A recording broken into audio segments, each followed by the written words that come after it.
Hello students, स्वागत है आपका मेरे अर्पण बीए हिंदी क्लासेस चैनल पर।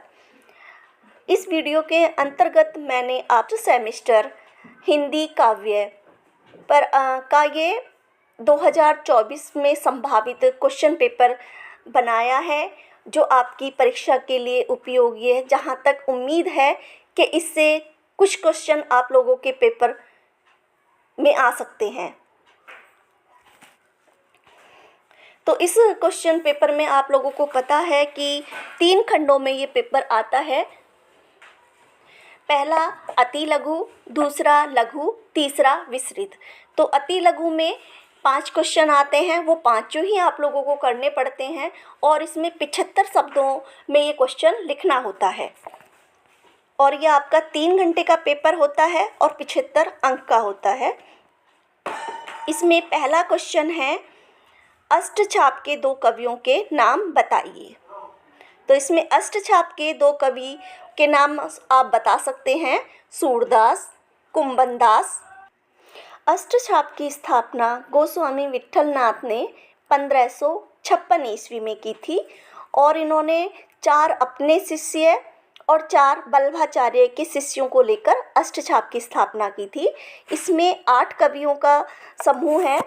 आप अष्टछाप के कवियों के आप नाम लिखना चाहें तो लिख सकते हैं, कुंभनदास, सूरदास, परमानंदास, कृष्णदास, गोस्वामी, छीत स्वामी, चतुर्भुजदास और नंददास। प्रश्न 2, आदिकाल को वीर गाथा काल नाम किसने दिया?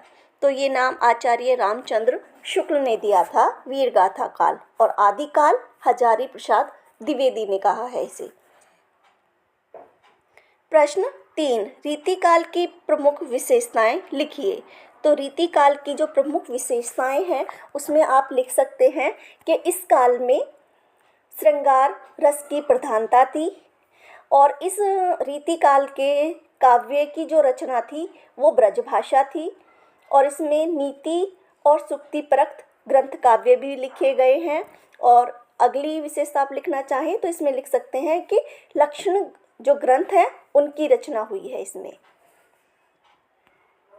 प्रश्न 4, छायावाद के 2 कवियों तथा उनकी एक-एक कृतियों का नाम लिखिए।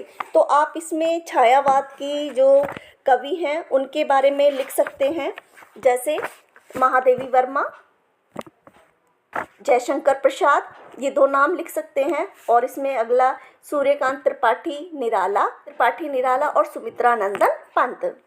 तो इसमें महादेवी वर्मा की नीरजा, रश्मिरती, निराला की लिख सकते हैं आप कुकुरमुत्ता, राम की शक्ति पूजा, परिमल, अनामिका, और नंदन पंत की आप लिख सकते हैं ग्रंथि, वीणा, पल्लव, युगांत। जयशंकर प्रसाद की आप लिख सकते हैं कामायनी, आंसू, ये जयशंकर प्रसाद की लिख सकते हैं आप। प्रश्न 5, भक्ति काल को हिंदी साहित्य का स्वर्ण युग किसने कहा? तो ये क्वेश्चन आपका इस तरह से विस्तृत क्वेश्चन में भी आ सकता है कि ये कोटेशन लिखने के बाद कि स्पष्ट कीजिए कि भक्ति काल को स्वर्ण युग क्यों कहा गया है। इस तरह से भी ये विस्तृत क्वेश्चन भी आ सकता है। तो इसमें भक्ति काल को स्वर्ण युग श्याम सुंदर दास ने कहा है और इसी में ये पूछ लिया जाता है कि भक्ति काल को स्वर्ण काल किसने कहा है। अगर स्वर्ण काल आता है तो नाम है जॉर्ज ग्रियर्सन और स्वर्ण युग है तो है नाम श्याम सुंदर दास। खंड ब, इसमें आपसे व्याख्या पूछी जाती है।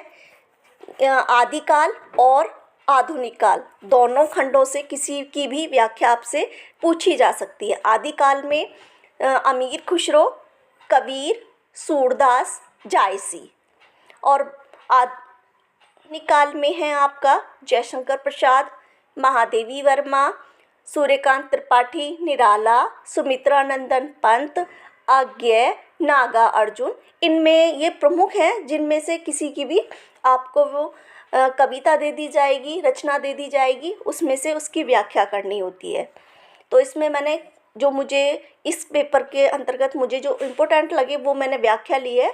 वैसे मैं ये पहला सेट बनाया है, इसके बाद 2-3 सेट और डाल दूँगी, तो आप उस हिसाब से अपनी तैयारी कर लेना। 10-12 क्वेश्चन हो जाएंगे तो आपके एक ना दो कुछ ना कुछ क्वेश्चन उसमें से फंस ही जाएंगे। एक बार देख लेंगे तो जो पहली व्याख्या है, 64 दीवा जोर करी 14 चंदा माही, इसमें ये कबीर का जो की रचना है उससे ये लिया गया है और इसमें इसकी व्याख्या करनी है। आपको प्रसंग लिखना है, संदर्भ लिखना है, फिर उसकी व्याख्या करनी है। तो जैसे इसमें आपका है, आप सबसे पहले इसमें लिखेंगे कि संदर्भ, फिर प्रसंग कि ये किस उससे लिया गया है। तो ये इनका जो लिया गया है वो है विरह गुरुदेव को अंग नामक उससे लिया गया है। फिर इसकी प्रसंग में हो जाएगा। फिर इस प्रसंग में है कि कबीर ने जो मतलब ज्ञान के उससे कि अगर मनुष्य 14 कलाओं का भी ज्ञान रखता है और उसे सांसारिक ज्ञान की कोई ज्ञान नहीं है तो वो उस ज्ञान का कोई अर्थ नहीं होता। तो इस तरह से इस व्याख्या के अंतर्गत बताया गया है। फिर जैसे ये माया दीपक नर पतंग, तो इसमें है कि माया जो है वो मनुष्य को के ऊपर इतनी हावी हो जाती है कि जैसे एक पतंगा दीपक के चारों तरफ घूमता रहता है और आखिर में आकर वो जल जाता है। तो इसी तरह से मनुष्य माया के चारों तरफ घूमता रहता है और अंत में माया अपने आप में उसे जकड़ लेती है। तो इन सब चीज़ों को इस व्याख्या के अंतर्गत बताया गया है। बता सकते हैं कि काव्य शोभा या उसका कला पक्ष और भाव पक्ष, इस तरह से आप इसमें भी लिख सकते हैं कि इसमें अलंकार है, अनुप्रास और दोहा छंद का प्रयोग है और इनकी कबीर की जो भाषा है वो मिश्रित भाषा है और इसमें प्रतीकों के द्वारा। अगली व्याख्या है गोकुल सब गोपाल उदासी। ये सूरदास की रचना जो है भंवर गीत सार उससे लिया गया है। ठीक है, आप इस तरह से इसको लिख सकते हैं। अगली है फिर विकल हैं प्राण मेरे, ये महादेवी वर्मा की रचना से लिया गया है। अगला खंड है, इसमें से आपको 2 व्याख्या करनी होती है, 3 आती हैं उसमें से आपको 2 करनी होती हैं। अगला खंड से है, इसमें आपके विस्तृत प्रश्न आते हैं तो उसमें से आपको कि नहीं 3 के उत्तर देने होते हैं। 5 क्वेश्चनों में से 3 के उत्तर आपको देने होते हैं। इसमें पहला क्वेश्चन है, भक्ति काल का सामान्य परिचय देते हुए उसकी विशेषताओं का उल्लेख कीजिए। इसमें आप लिख सकते हैं कि भक्ति काल की जो समय सीमा है वो कब से कब तक थी और इसमें कौन कौन सी धाराएं चली। जैसे भक्ति काल में 2 धाराएं चली थीं, सगुण और निर्गुण। फिर उसमें भी जो निर्गुण है उसमें 2 शाखाएं हो गई और जो सगुण है उसमें भी 2 शाखाएं हो गई। ऐसे करके आप इसका एक डायग्राम बना सकते हैं। फिर उसमें आप उसकी विशेषताएं लिख सकते हैं। अगला क्वेश्चन है, रीति का अर्थ स्पष्ट करते हुए रीति काल की प्रवृत्तियों का संक्षेप वर्णन कीजिए। जैसे आपको मैं बता देती हूँ कि विशेषताएं और प्रवृत्तियाँ बात एक ही है, या तो विशेषताएं पूछ ले या प्रवृत्तियाँ पूछ ले, तो एक ही क्वेश्चन है ये कि विशेषताएं और प्रवृत्तियाँ में।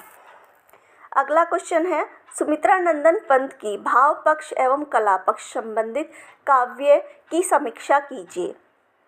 इसमें कला पक्ष और भाव पक्ष के कला पक्ष में। अगला क्वेश्चन है, भारतेंदु जी की खड़ी बोली की विशेषता बताइए। इस संदर्भ में उनका महत्व बताइए। अगला क्वेश्चन है, धर्मवीर भारती की कविताओं का सर्वप्रमुख स्वर उन्मुख प्रेम का है, इसे स्पष्ट कीजिए। ये एक मॉडल पेपर के तौर पर मैंने पेपर बनाया है। मुझे उम्मीद है कि इस पेपर में से 2-3 क्वेश्चन, मतलब विस्तृत में 2 क्वेश्चन और बाकी शॉर्ट में भी और व्याख्या में भी एक ना, मतलब कम से कम 5-6 क्वेश्चन आपके इस पेपर में से लग सकते हैं। मेरी वीडियो को लाइक और शेयर करें और चैनल को सब्सक्राइब करें।